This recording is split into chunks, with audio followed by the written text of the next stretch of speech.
Welcome, Pewter Report readers, viewers, and listeners to a brand new edition of an emergency Pewter Report podcast brought to you by our friends over at Briar Greaves Insurance. Protecting your assets starts with a company that you can count on. So whether it's auto, homeowners, flood, boaters, or business insurance, there's nobody better in the business to work with than Briar Greaves Insurance. Visit briargreavesinsurance.com or give them a call at 813-876-4166. That's 813-876-4166. You might be wondering, why are we going live at 8:30 in the morning on a Monday? Unfortunately, there was some breaking news for the Bucs that did not work out in their favor. Bucs' fourth round pick of this year's draft, outside linebacker David Walker, tore his ACL and it will require surgery. So that is some big news for Tampa Bay as they get rolling in training camp for the 2025 season. I'm your host, Matt Matera. Joined with me is Scott Reynolds. Scott, this is a tough blow for the Bucs early on in training camp. Yeah, it really is.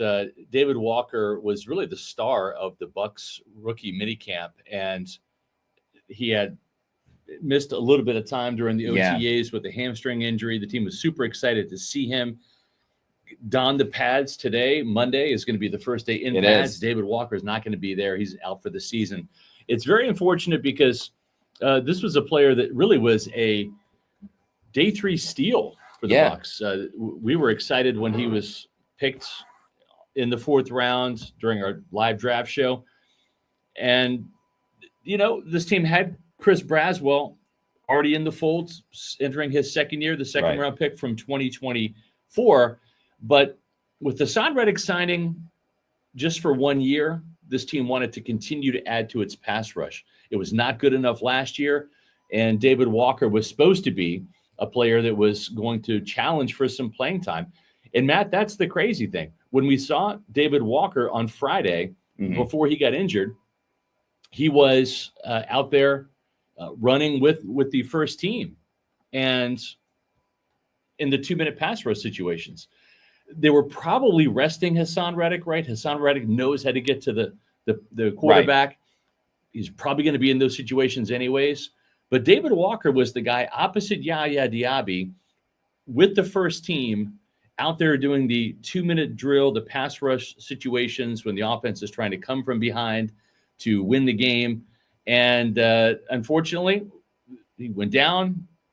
He took a while to get up. He limped off the field, gingerly walked to the locker room with the trainers, and it wasn't a good sign. Yeah, it was interesting because that Friday practice, if Bucs fans read our training camp recap, which is brought to you by USF, or watched our quick recap and stuff like that, there was a couple of injuries to outside linebacker. Because Chris Braswell earlier in practice, kind of similar to David Walker, was trying to make a play and then sat on the ground after the play and was grabbing his ankle, calf, wasn't exactly sure, and he limped off, but then was able to come back and return to practice and continue to participate. Right. Because David Walker got injured so late in practice, there was no point in him jumping back in. There was probably about, maybe 5 to 10 plays after that, and then practice was done. The scary part, and now even scarier, now that we know he's done for the season, is that we didn't see him at all on Sunday during yesterday's practice. The Bucs were off on Saturday, came back on Sunday. He wasn't even outside. Like, there are other people that were out yesterday. K. Dodden is an example. Cameron Johnson, they were at least out there in their uniform, not in helmet and pads. But David Walker wasn't in there at all. So I feel bad for the kid. Just got drafted, went from a small school to achieving his dreams in the NFL. Was very exciting in OTAs and minicamp. Was making some plays in training camp as well. That's why it shows how important depth is. Chris Braswell becomes such an important and a vital piece to this outside linebacker room now. Anthony Nelson, Scott, proves why he is all reliable. That's right. And now even a competition that I've been a little bit critical of with Marquise Watts and Jose Ramirez, will either of them even still be on the team with the practice squad? That becomes a little bit more of a competition because one of them may end up being the 5th outside linebacker. So really unfortunate with David Walker, but he's still got a long career ahead of him. It's unfortunate with the torn ACL, but he is a rookie, so he's still going to have 3 years to show what he's made of in the NFL. But that could have been a great competition for Chris Braswell and David Walker, because Braswell's looked pretty good in training camp too. That's right. Yeah, and David Walker, if you're just joining us, out for the year with a torn ACL. We broke the story on X and have a story up on pewterreport.com. I'll put that in the chat. It's unfortunate. David Walker was going to be our training camp diary. That's subject. And we had the first installment. Great guy. I enjoyed getting to know him briefly. Did an interview with him, and just really unfortunate news for this team. But Matt, you brought up a good point. This was an outside linebacker room that was kind of loaded with potential, not production, but potential. Talent, yes, but talent in the form of potential. And so now you mentioned Chris Braswell. I think that the focus kind of shifts now to Marquise Watts. Yeah. He has a new lease on life, essentially, with the fact that there's going to be 5 outside linebackers, because outside linebackers also play a role in special teams. Yeah, right? And Hassan Reddick isn't playing special teams. Exactly. Hassan Reddick's not playing special teams, and neither is Yaya Diaby. We've seen that. So there will be 5 outside linebackers, but the thing is, it was going to be Hassan Reddick, Yaya Diaby, Chris Braswell, Anthony Nelson, and David Walker. Those were going to be the 5. So if you're Marquise Watts, you were probably on the outside looking in. If you were Jose Ramirez, you were probably on the outside looking in. Now, those 2 players who really have been battling for ever since they've been on the Bucs for a roster spot. Jose, we were there in Jacksonville, Matt. He had 3 sacks, the hat trick in that preseason game. It still wasn't enough to get him on the active roster, because Marquise Watts is the better special teams player. He's just faster. He's a better athlete. And then Marquise Watts in that Falcons game back in week 6, ended up injuring his knee, and he was on injured reserve for most of the season. So Jose Ramirez saw a little bit of playing time last year, but these 2 guys have a new lease on life. The other player is Warren Peoples. Yep. And from Southeastern Louisiana. Very athletic, very fast, very undersized guy. 6'2", 230. He's about 10 pounds lighter than both Marquise Watts and Jose Ramirez, but he will have an opportunity now. More reps, more playing time. They'll probably bring another body into camp just for numbers. But now it becomes kind of a 3-way race between Warren Peoples, the newcomer, Marquise Watts, and Jose Ramirez for that 5th and final outside linebacker spot behind the guys that we mentioned, which are Chris Braswell, Anthony Nelson, and now the starters. Hassan Reddick and Yaya Diaby as well. And even yesterday, again, before we knew about the news that David Walker was going to be out for the season with a torn ACL that will require surgery, we saw a little bit more of Jose Ramirez. We saw a little bit more of Marquise Watts. So they are kind of, and obviously the Bucs know before we know they're in the building. But there was a little bit more playing time for them. And we also have to think, last year there was a foot injury to Yaya Diaby. Hassan Reddick ain't getting any younger, so I have a feeling he's going to be a little bit more on a pitch count, the way that Avonte David is on a pitch count and Mike Evans is on a pitch count. So these guys are going to get every single opportunity, and I'm looking forward to see who emerges from the pack. Because yes, Chris Braswell has looked pretty good in training camp, but the pads are coming on today, as you mentioned earlier. So who's really going to stand out? Who's going to be that alpha? Who is going to go and establish themselves as a player that's going to be in the rotation for outside linebacker? Because in a perfect world, Yaya Diaby and Hassan Reddick just save the day, and they do it every single time. And Hassan Reddick turns into that, double-digit sack edge rusher that he has been for a majority of his career. But they're not going to play 100% of the snaps. There's going to be a rotation. Yeah. Can somebody overcome Anthony Nelson? I think is one thing that I'm really intrigued by. Because, as I said, reliable, steady Eddie Anthony Nelson. You know what you're going to get from Anthony Nelson, which is good. It's okay. Yeah. But can the Bucs get better than that with Chris Braswell, with Marquise Watts, with Jose Ramirez? Watts, I'm interested as well, because as you mentioned, he did get injured. So, I mean, he had such a flash in the pan moment a couple seasons ago. I believe it was against the Tennessee Titans, where, I mean, he looked like I don't want to say Hall of Famer, but he looked like an absolute stud getting after the quarterback. Can he find a way to tap into that? I'm really intrigued. It sucks about David Walker, but there's nothing that the Bucs can really do right now. And it gives them, an offseason addition next year when he does return. That's right. And he should be back by this time next year.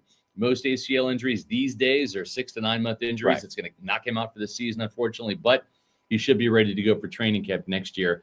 That's the good news. And I think Larry Foote, I've labeled this guy as a pass rush guru. I think he is. We're going to see how he can develop Marquise Watts and Jose Ramirez. Yeah. And if he can maybe squeeze some more out of Anthony Nelson too, right? And maybe take him to another level. I believe in Coach Foote. I think he's going to do a heck of a job with these young guys and getting them prepared. And Warren Peebles will certainly get an extra look as well. We have another show for you coming up today at 4:00. As we talked about, the pads come on today, and we're excited to go out there and watch practice in just a few minutes. So we're going to keep this short and sweet with this emergency podcast. Just wanted to break the news to you. But at 4:00, we're going to get the first look of the Tampa Bay Buccaneers 2025 team in pads today. And let's hope that there's no more injuries, right? But we're looking to see Chris Braswell and how he can improve in his second season. You typically see the biggest jump from players from the rookie year to year two. This is a big year two for him, and it just got bigger, Matt, with the absence now of David Walker. We have a super chat here. Yeah, thanks to Bucs Basin for this $2 super chat, who says, this is eerily starting to look like the 2022 season. I get what you're saying, alluding to the Ryan Jensen injury, which, cost him the entire season until he came back for the playoff game. Yeah. I would slightly disagree because the Ryan Jensen injury was a surprise. It happened while they were playing, while they were practicing. That kind of came out of nowhere. The Wirfs situation, again, the Bucs have known this for a little while. Yeah.